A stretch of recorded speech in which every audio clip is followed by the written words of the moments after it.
ሰላም እንኳን ወደ ወላጅ ስልት በሰላም መጣችሁ። ዛሬ ከወሊድ በኋላ ስላለው ጭንቀት ማንም ያልነገረውን እውነት እናወራለን። ልጅ ከወለዱ በኋላ ደስተኛ ብቻ መሆን አለብኝ ብለው ያስባሉ?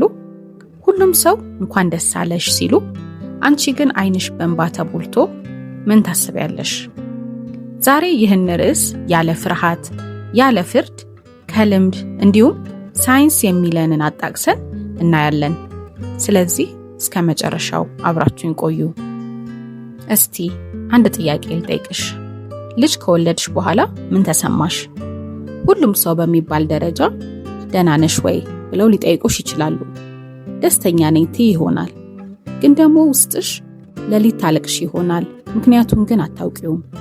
ልጅሽ ሲያናድድሽ ልትቆጩ ታስቢያለሽ፣ መልሰሽ ትጸጸቻለሽ። የሁሉም ቤተሰብ ፎቶ ደስታን የተሞላ ሲሆን አንቺ ግን ድካም ይሰማሻል። መጥፎ እናት ነኝ ትይ ይሆናል። ስሚኝ፣ በፍጹም አይደለሽም። ይህ ጭንቀት የሚፈጥረው ስሜት ነው። እናም በሕክምና መፍትሄ ያለው ሁኔታ። አንድ ነገር ልንገርሽ እውነታውን። ልጄን ከወለድኩ በኋላ እኔ የጤና ባለሙያ ሆኜ ሳለሁ ይህንን አውቃለሁ ብዬ አስብ ነበር። በሶስተኛው ቀን ግን ሌሊት ራሴን ሳለቅስ አገኘሁት። ምክንያቱ ግን ይሄ ነው አያስብልም። ባለቤቴም ተጨንቆ ምን ሆነሽ ነው በሚለኝ ጊዜም አላወቅኩም አልኩኝ። ያ ግን የወሊድ በኋላ የነበረ ጭንቀት ነበር። በቅድሚያ ሳይንስ ስለ ወሊድ ጭንቀት ምን እንደሆነ የሚነግረንን እኔ እውነታ 1 የዓለም ጤና ድርጅት ከ10 እስከ 15% የሚሆኑ አዲስ እናቶች ከወሊድ በኋላ ጭንቀት እንደሚኖራቸው ያሳያል። ኢትዮጵያ ውስጥ ከ20% በላይ ሊሆን ይችላል። እውነታ 2 ይህ ሁኔታ ደካማ ስለሆኑ አይደለም፣ መጥፎ እናትም ስለሆኑ አይደለም፣ ልጆንም ስለማይወዱ አይደለም፣ የሆርሞን ለውጥ ስለሚኖር ነው ይለናል። ሳይንሳዊ ምክንያትም አለው። እውነታ 3 ሕክምና ካልተደረገ የልጆን አይምሮ እድገት ላይ ጉዳት ሊያመጣ እንደሚችል ይወቁ። ስለዚህ ለራስዎ ብቻ ሳይሆን ለልጆ ሲሉ ሕክምናን ያድርጉ። በመቀጠል እንዴት ከወሊድ በኋላ ለሚከሰት ጭንቀት ምላሽ እንስጥ የምንለውን ስልቶች እኔ ስልት 1 ምክንያቱን ይወቁ። ከራስዎ ጋራ እውነተኛ ይሁኑ። አንደኛ ቀላል የምንለው ጭንቀት ከወሊድ ከ3 እስከ 5 ቀን ይጀምራል። ለ2 ሳምንት ብቻ ይቆያል። ያለቅሳሉ፣ ምክንያቱ አይታወቅም፣ ድካም ይኖራል። ይህ ደግሞ ተፈጥሯዊ ነው፣ ያልፋልም። ሁለተኛው ከባድ የምንለው የወሊድ በኋላ ጭንቀት ነው። ይህ ከ2 ሳምንት በላይ የሚቆይ ነው። ልጆን ማቀፍ አይፈልጉም፣ ምግብ አይበሉም፣ ሞትን ያስባሉ። ስለዚህ ወዲያው ሕክምና እርዳታ ይፈልጉ፣ የጤና ባለሙያም ያማክሩ። በተመሳሳይ ሁኔታ የነበረች የቅርብ ጓደኛዬ አዘውትራ ልጄ ባይወለድ ይሻል ነበር ትል ነበር። ወዲያው ግን የወሊድ በኋላ የሚፈጠር ጭንቀት ሊሆን ስለሚችል የጤና ባለሙያ እንድታማክር ሆነ። አሁን ላይ ጥሩ ሁኔታ ላይ ትገኛለች። ስለዚህ እርሶም ለሚሰማዎት ስሜት ምክንያቱን ይወቁ፣ ፈጥነውም እርዳታ ይጠይቁ። ስልት 2 ይናገሩ፣ ያካፍሉ፣ ብቻውንም አይሆኑ። ኢትዮጵያ ውስጥ ስሜትን ማካፈል ለብዙ ሰዎች ደካማነት መስሎ ይሰማል። ሳይንሱ ግን በተቃራኒው ይለናል። ስሜታቸውን በግልጽ የሚያካፍሉ እናቶች 50% የፈጠነ ከሌሎች እናቶች አንጻር በቶሎ ይሻላቸዋል ይለናል። እንዲሁም ሊፈጠር የሚችልን ጭንቀት 40% ይቀንሳሉ። በተጨማሪም ከልጃቸው ጋር ያለው ትስስርን ያጠናክራሉ። ስለዚህ በቅርብ ካለ ጓደኛው፣ ባለቤቶ፣ እናት ወይም የቅርብ ወዳጅ ጋር ስሜቱን ያጋሩ። እውነታው እኔም አንድ ሰሞን ዝም ብዬ ከራሴ ጋር አወራ ነበር። አንድ ቀን ግን ስሜቴን ሙሉ ለሙሉ ለባለቤቴ አስረዳሁት። አቀፈኝ፣ የተሻለ ስሜትም ተሰማኝ። ቀደም ብዬ በነገርኩት ብዬም አሰብኩኝ። ስለዚህ በተመሳሳይ ስሜት ውስጥ ያለን እናቶች ያለንን ስሜት ለቅርብ ሰው እናዋይ። ስልት 3 ሰውነቶን ይንከባከቡ። ይህ ሕክምና ነው። የጆንስ ሆፕኪንስ ጥናት እንደሚያሳየን እንቅልፍ ሆርሞንን ያረጋጋል፣ መሄድ ወይም መራመድ ስሜትን ያሻሽላል፣ ምግብ መብላት ኃይልን ይሰጣል፣ ፀሐይ መሞቅ ቪታሚን ዲን እንድናገኝ ያደርጋል፣ ሰውን መቅረብ ደግሞ የደህንነት ስሜትን ይፈጥራል።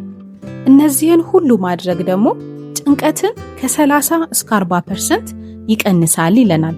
ስለዚህ ሌሊት ቢያንስ 5 ሰዓት ተኚ፣ ቀን ላይ 20 ደቂቃ ይራመዱ፣ ውሃ ወይም ፈሳሽ ብዙ ይጠጡ፣ አይረን የበለጸጉ ምግቦችን ይመገቡ፣ እንደ እንቁላል፣ ምስር፣ ስጋ የመሳሰሉትን።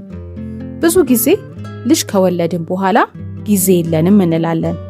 አዎ፣ ነገር ግን ያንቺም ጤና ወሳኝ ነው።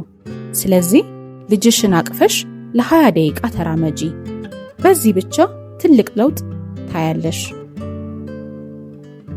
ስልት 4 እርዳታ ይጠይቁ። ይህ የጠንካራ ወላጅ ምልክት ነው። የኢትዮጵያ ባህላችን ብቻዬን እችላለሁ ይላል። ግን ወላጅነት ትልቅ ስራ ነው። ሳይንሳዊ እውነታ ልንገራችሁ። እርዳታ የሚጠይቁ እናቶች 60% ቶሎ የማገገም እንዲሁም ከልጃቸው ጋር ጠንካራ ትስስር እንዲኖራቸው ይረዳል ይለናል። እርዳታ መጠየቅ የጥንካሬ ምልክት እንጂ የድክመት አይደለም። እርዳታ ስንል ግን ምን ማለታችን ነው? ሕፃኑን እንዲይዙሎት መጠየቅ፣ ምግብ እንዲሰራሎት መጠየቅ፣ ተቀምጠው እንዲያዋሮት መጠየቅ፣ ባለሙያ ማማከር፣ መድኃኒት ካስፈለገ፣ ሌላ ተጨማሪ ድጋፍ ካስፈለገ። ብዙ ጊዜ የቅርብ ሰው እንደ እናት፣ በአቅራቢያቸው ያለች የወለደች እናት ከወሊድ በኋላ ብዙ የተሻለ ነገር ይኖራል እንደ ሌሎች ቤተሰብ በቅርብ ከሌላቸው እናቶች አንጻር። ይህ የተሻለ የአእምሮ እረፍትና እርጋታን ይፈጥርላታል። ስለዚህ እርሱም በቅርብ ያለ ሰው ወይም ወዳጁን እርዳታ ይጠይቁ። ስልት 5 የቤተሰብና የማህበረሰብ ሚና። በዚህ ጊዜ ባለቤት፣ እናት፣ አማት፣ ጎረቤት ሁሉም ትልቅ ሚና አላቸው። ብዙ ጊዜ ቤተሰብ ምልክቶቹን አያስተውሉም ወይም ያልፉታል። እውነታው ግን ባለቤት ምልክቶቹን ሲያውቅ ወይም ሲረዳ ድጋፍ መስጠት የእናት ማገገሚያን ጊዜ በእጅጉ እንዲያጥር ይረዳል። ቤተሰብ ማድረግ ያለበት ስለ ልጁ ብቻ ሳይሆን ስለ እናትየው ስሜት መጠየቅ፣ ያለ ፍርድ ማዳመጥ፣ ተግባራዊ የሆነ እርዳታን መስጠት፣ ምግብ ማብሰል፣ ቤት ውስጥ ስራ ማገዝ፣ እናት እንድትተኛ ልጁን በመያዝ ማገዝ። ብዙ ጊዜ ቤተሰብ ሲመጣ ስለ ልጁ ደህንነት ብቻ ይጠይቃሉ። አንቺ እንዴት ነሽ ብሎ መጠየቅ ያ ብቻ ለእናት የውስጧን ስሜት እንድታወጣና እንድትረጋጋ ይረዳታል። ስልት 6 ለራስዎ ርህራሄ ይኑሮት። ጥሩ እናት ነኝ ይበሉ። ፍጹም ወላጅ የለም። ሁሉም የሚችለውን ጥሩ ነገር ያደርጋል። ለራሳቸው የሚራሩ እናቶች ደስተኛ ልጅ ያሳድጋሉ፣ ለራሳቸውም ጭንቀትን ይቀንሳሉ። ዛሬ ለራስዎ ሞክሬያለሁ፣ አድርጌያለሁ፣ ጥሩ እናት ነኝ ይበሉ። ያ ይበቃል። ብዙ ጊዜ እንደ እናት የምናደርገው ነገር ለልጆቻችን የምንሰጠው በቂ ነው ብለን አናስብም። ነገር ግን ልጆ ላይ የሚታየው ፈገግታ ብቻ በቂ መሆኑን ይወቁ። ለራሳቸው ርህራሄ ያላቸው እናቶች ጥሩ ወላጆች ናቸው። ልጆቻቸውም ደስተኛ ይሆናሉ። አንድ እውነታ ልንገሩ። ጥናቶች እንደሚያሳዩት ጭንቀት ውስጥ ያለች እናት የወላጅነት ኃላፊነቷ ላይ አሉታዊ የሆነ ተጽዕኖ ስለሚኖር ለልጇ ፍቅር መስጠትን፣ ቤቷን በደስታ ማስተዳደርን፣ መምራትን ከብዳታል ይለናል። ይህ ደግሞ የልጇን አእምሮ እንደሚጎዳው ይነግረናል። አሁን ደግሞ ከወሊድ በኋላ ጭንቀት ምልክቶቹን በጥቂቱ እንይ። አንደኛ፣ የተደጋገመ የሐዘን ስሜት። ሁለተኛ፣ የበዛ ድካም። ሶስተኛ፣ በተደጋጋሚ ማልቀስ። አራተኛ፣ ከልጅ ጋር ያለ ትስስር ከባድ መሆን። አምስተኛ፣ መነጫነጭ፣ ቶሎ መናደድ።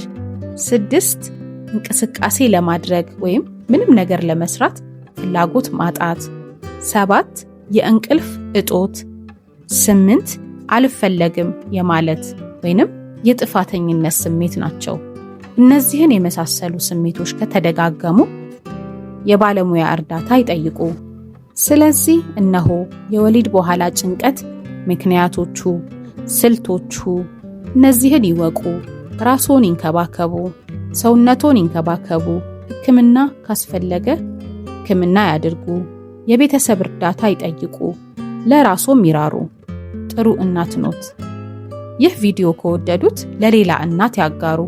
ዛሬ ሕይወት ሊያድኑ ይችላሉ። ይህ ርዕስ ከባድ ነው፣ ማውራቱም አስፈላጊ ነው። ብቻውን አይደሉም።